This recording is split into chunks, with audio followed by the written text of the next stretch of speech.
Ce qui tue l'église du Congo, c'est la révélation entre guillemets. C'est lui qui reçoit un message de la part de Dieu. Il s'est dit que comme Dieu m'a parlé, tout le reste là, ce sont de faux messages. Il n'y a que seul que moi j'apporte qui est le vrai. Or, ce n'est pas ça. Ce n'est pas ça. On ne peut pas classifier entre le vrai ou le faux. Il n'y a que Dieu qui connaît le vrai et le faux. Mais souviens-toi que ce qui est important, pose-toi la question, est-ce que tu as Jésus dans ta vie? Parce que c'est lui qui a Jésus. On va le reconnaître par son habitude, par son caractère, par sa façon de faire, par sa façon de parler, par sa façon de marcher, par sa façon d'aimer les autres. Ce sont là le signe qui prouve que non, un tel a réellement reçu le Seigneur. Un pasteur qui passe à la télé pour dire, moi je suis dans le vrai et les autres sont dans le faux. Est-ce que c'est parce qu'il est en train de dire qu'il est dans le vrai qu'il est réellement? Et c'est parce qu'il est en train de dire que l'autre est dans le faux. C'est réellement aussi que cela veut dire tout simplement que l'autre est là aussi dans le faux. Moi, je pense que non. Je demanderais aux pasteurs, surtout congolais, de grandir un peu. Qu'un homme peut tomber, mais si on prie pour lui et s'il prend conscience, l'Éternel peut le récupérer.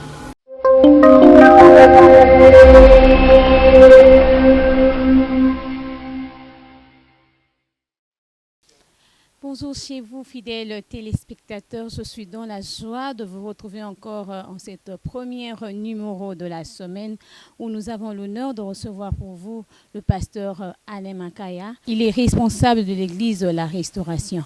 Rapidement, je m'en vais lui saluer. Bonjour, pasteur. Bonjour, bonjour, bonjour. Comment allez-vous, pasteur? Non, ça va par la grâce de Dieu. J'espère que vous êtes en contact avec les fidèles de l'église La Restauration. Chaque jour et tous les jours, on est ensemble, on est en contact. Gloire à Dieu pour ça. Chers téléspectateurs, avec lui, nous aurons à parler sur le pasteur qui fragilise l'Église. Merci de nous suivre et vous serez édifiés. Pasteur, c'est qui un pasteur? Parce que nous voyons tout le monde, ICP qui connaissent même 5 versets de la Bible, il se proclame pasteur. C'est qui un pasteur? Un pasteur, par définition, le mot pasteur veut dire berger. C'est un berger à qui l'Éternel donne la charge de brebis par la grâce de Dieu. Donc c'est ça la définition d'un pasteur. Et un pasteur, c'est celui qui est appelé à orienter le brebis, à nourrir le brebis par la grâce et la direction divine, dans la direction de Dieu. Et comme vous avez bien dit, on ne peut pas seulement connaître 2 ou 3 versets et devenir pasteur, parce qu'on ne devient pas pasteur, on est né pasteur. C'est ce que l'Éternel est en train de dire à Jérémie. Il dit, avant que tu sois formé dans le ventre de ta mère, je te connaissais. Je t'avais déjà établi pasteur. Donc c'est pour dire qu'on ne devient pas pasteur, mais on est né pasteur ou ministre de la parole. Pour commencer un ministère ou une église, on a forcément besoin de l'autorisation de l'État. Pour commencer le ministère, on a besoin de l'autorisation de l'État parce que tu dois être en règle avec l'État.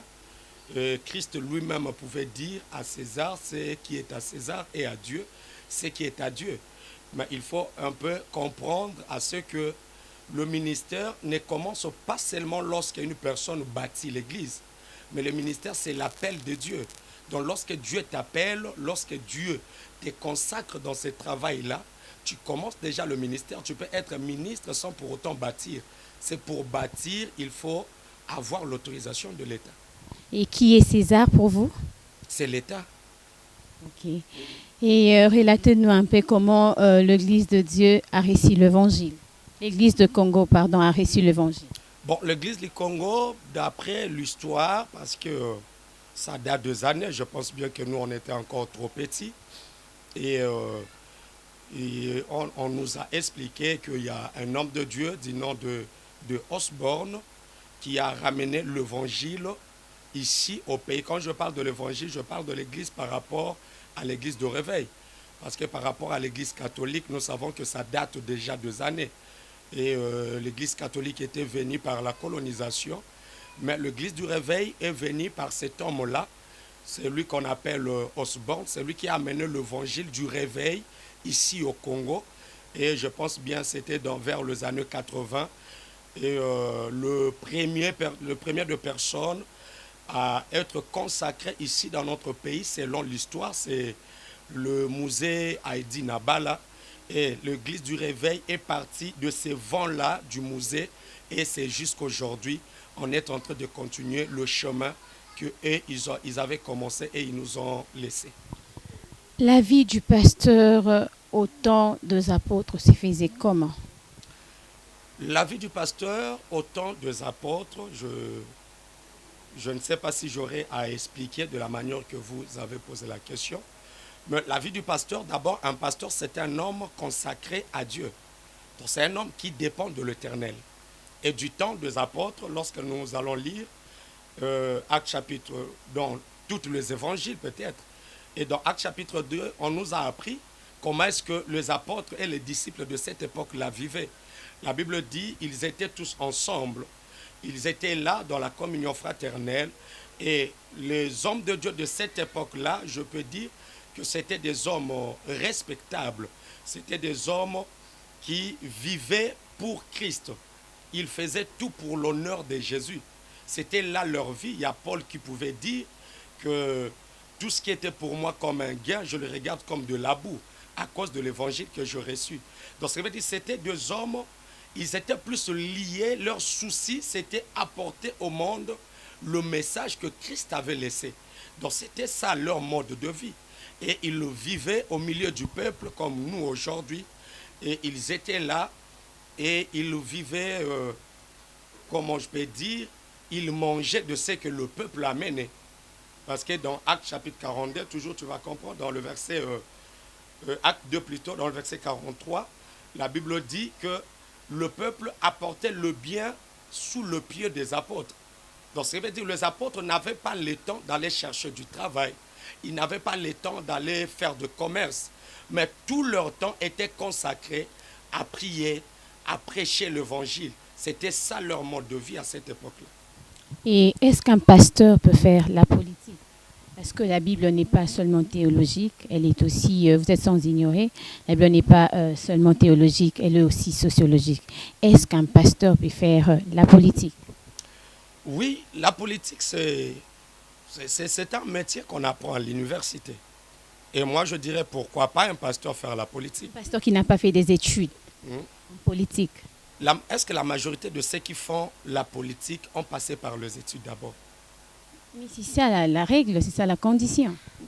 Bon, je ne pense pas. La politique, c'est un idéal. C'est la vision d'une personne par rapport à son peuple, par rapport à son pays. Et moi, je ne vois pas en mal qu'un pasteur puisse faire la politique. S'il a cette conviction-là.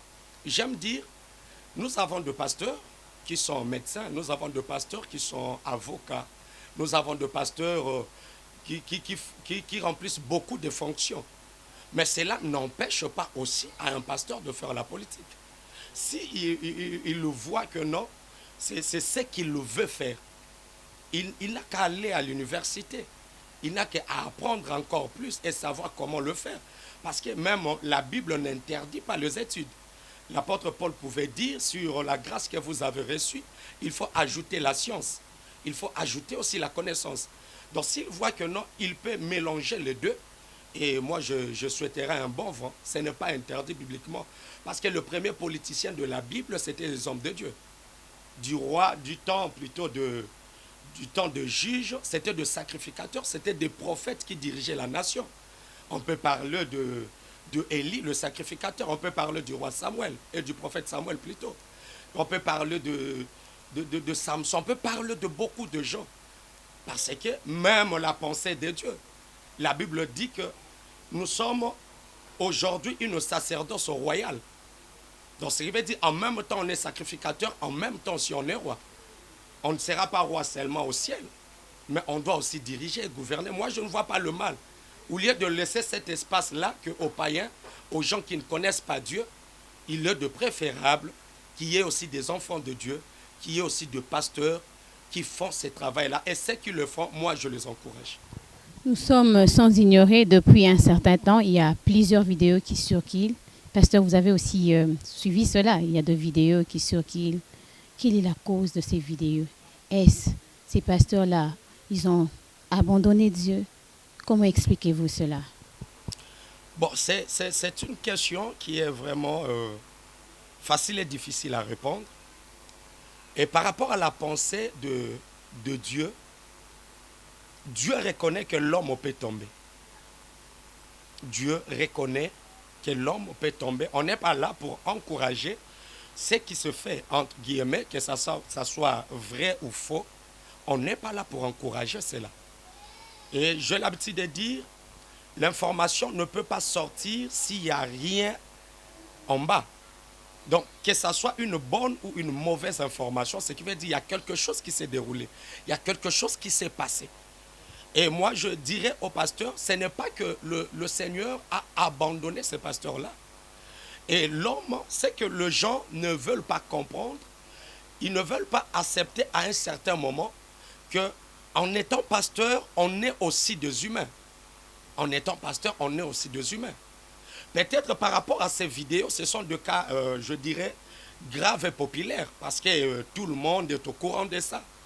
Mais il y a de ce pasteur-là qui font des choses qui sont terribles, plus que ce qu'on voit à la télévision, sur les réseaux sociaux. Il y a des pasteurs qui commettent de bêtises. Il n'y a pas que de pasteurs. Et moi, c'est que je crois qu'un homme peut tomber, mais si on prie pour lui et s'il prend conscience, l'Éternel peut le récupérer. On peut donc leur classifier dans la liste de faux pasteurs parce que la Bible dit il y aura de faux et de vrais pasteurs. On peut leur classer où? Classifier le gens dans le faux ou dans le vrai ne dépend pas de nous. Celui qui connaît le vrai et le faux, c'est lui-même Dieu. Parce que moi, je n'arrive pas à comprendre un pasteur qui passe à la télé pour dire « moi je suis dans le vrai et les autres sont dans le faux ». Est-ce que c'est parce qu'il est en train de dire qu'il est dans le vrai qu'il est réellement? Et c'est parce qu'il est en train de dire que l'autre est dans le faux. C'est réellement aussi que cela veut dire tout simplement que l'autre est là aussi dans le faux. Moi, je pense que non. Je demanderais aux pasteurs, surtout congolais, de grandir un peu. Connaître le vrai et le faux, il n'y a que Dieu qui connaît. Moi, je peux commencer à dire, à parler, je suis dans le vrai, je suis dans le vrai. Même celui qui est dans le faux dira toujours qu'il est dans le vrai. Le problème, ce n'est pas à nous, le pasteur, de déclarer que tel est dans le faux, un tel Dieu l'a rejeté, un tel a touché au fétiche. Non. Le problème chez nous, le pasteur, c'est de faire l'œuvre de Dieu comme il le faut. Même si tu lis dans le temps des apôtres, la Bible dit que lorsque Paul est arrivé, Paul prêchait, il y avait des incompréhensions entre Paul et les autres disciples, entre le Pierre, le Matthieu et ainsi de suite. Et qu'est-ce que la Bible dit? La Bible dit que non, le Pierre n'acceptait pas l'évangile que Paul avait emmené.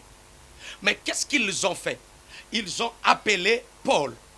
Ils ont fait des réunions pour comprendre Paul, le message qu'il donnait, est-ce que ce message était réellement le message de Jésus? Et lorsqu'ils ont écouté Paul, ils se sont dit que réellement c'est lui qui parle de la part du Seigneur. Et ils n'ont plus insisté à combattre ou à dénigrer le ministère de Paul.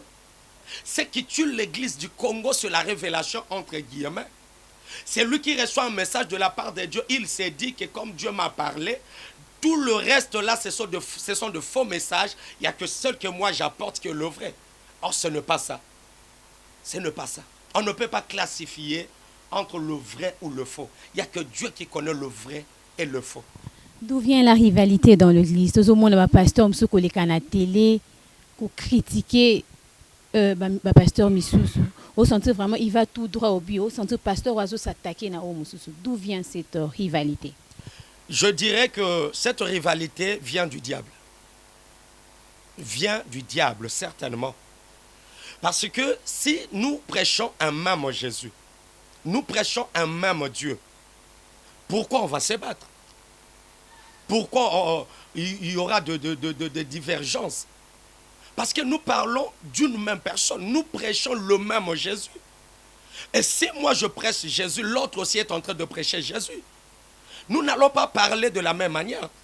Chacun parlera du message que le Seigneur lui a donné. Or, lorsque nous lirons Ephésiens chapitre 4, je pense, mais le verset 11, 12, si tu descends un peu, la Bible est en train de dire que non, il a fait grâce don aux uns d'être appelés apôtres, évangélistes, docteurs, pasteurs, ainsi de suite. Mais il dit toutes ces grâces-là, c'est pour l'édification du corps du Christ. Donc si l'autre édifie là-bas, moi j'édifie ici, je ne vois pas pourquoi on doit s'attaquer. Et moi je conclue souvent quand je regarde ces choses-là, que ces genres de pasteurs-là sont en train de faire l'œuvre du diable en pensant qu'ils sont en train de faire l'œuvre de Dieu. Pourquoi?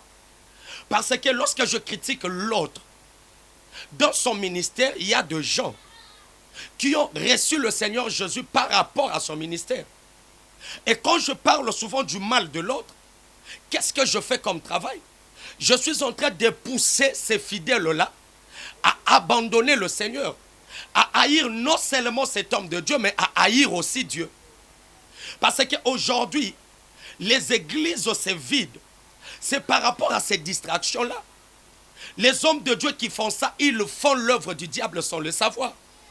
Parce que si moi je détiens la vérité, je n'annoncerai que la vérité.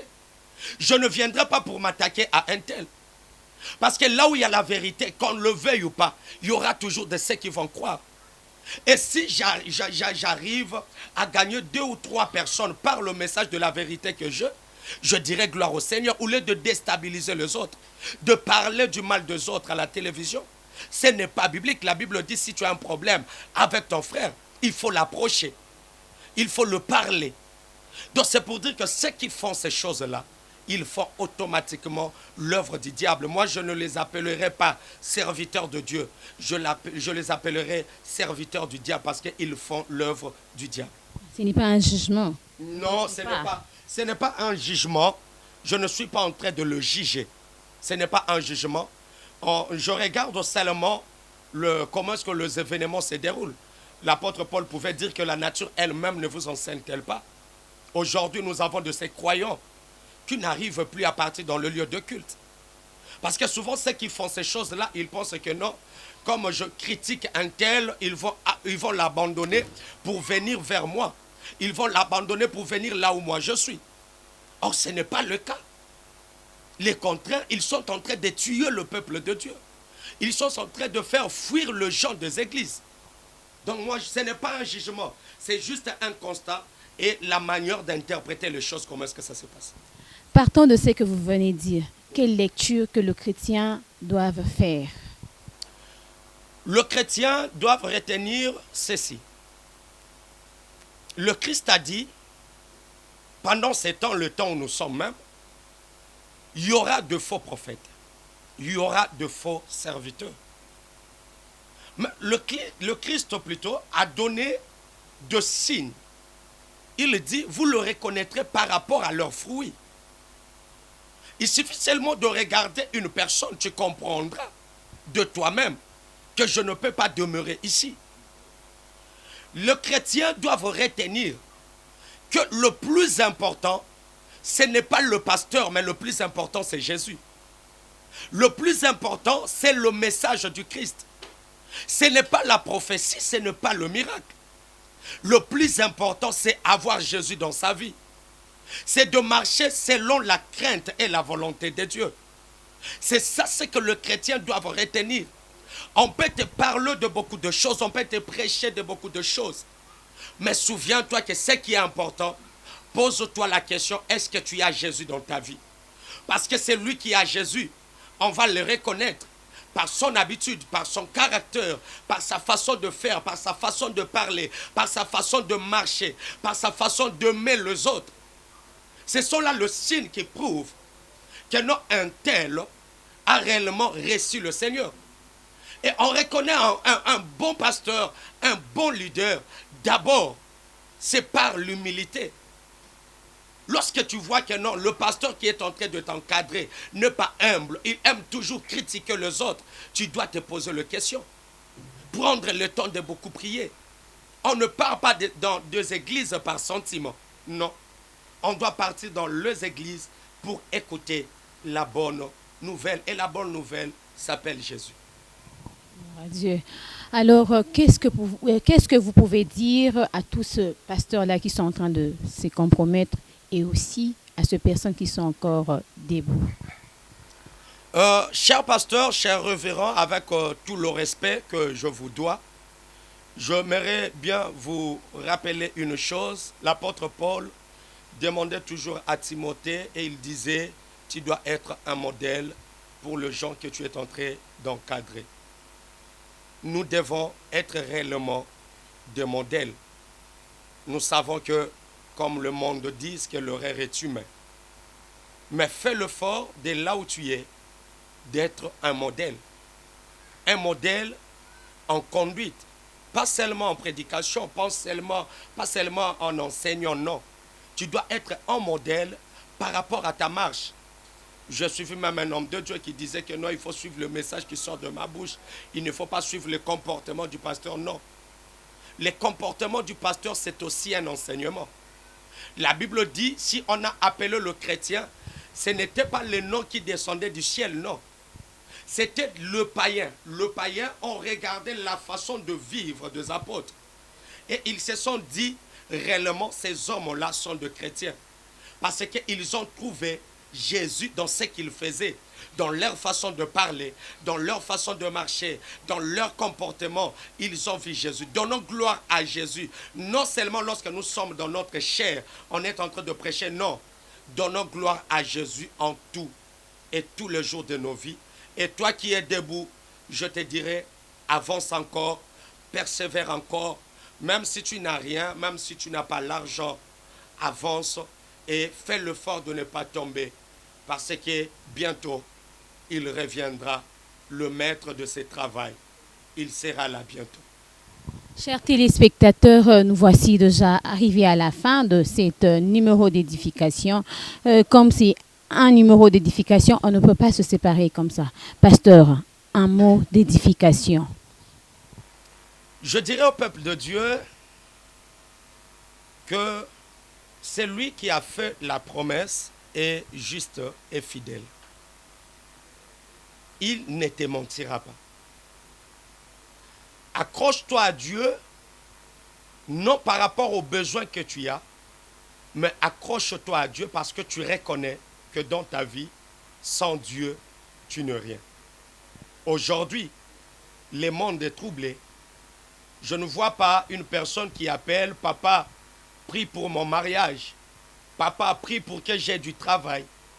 Beaucoup de gens qui appellent, ils appellent pour dire, papa, qu'est-ce que la Bible avait dit par rapport à cet homme? Et je te dirais, toi qui me regardes, aie l'habitude de chrétien de beurrer. Prends toujours le temps de vérifier ta Bible et le Seigneur te bénira. Merci de tout cœur, fidèles téléspectateurs, vous qui nous suivez de partout. Et nous sommes arrivés déjà à la fin. Nous disons un grand merci au pasteur Alain Makaya d'avoir répondu présent à notre invitation. Merci beaucoup, pasteur. Merci, maman. C'est à moi de vous remercier. Le plaisir est partagé. Merci également à vous qui nous avez suivis. N'oubliez pas de partager cette émission pour l'édification commune. Au revoir. À bientôt pour le prochain numéro. Que Dieu vous bénisse énormément et au revoir.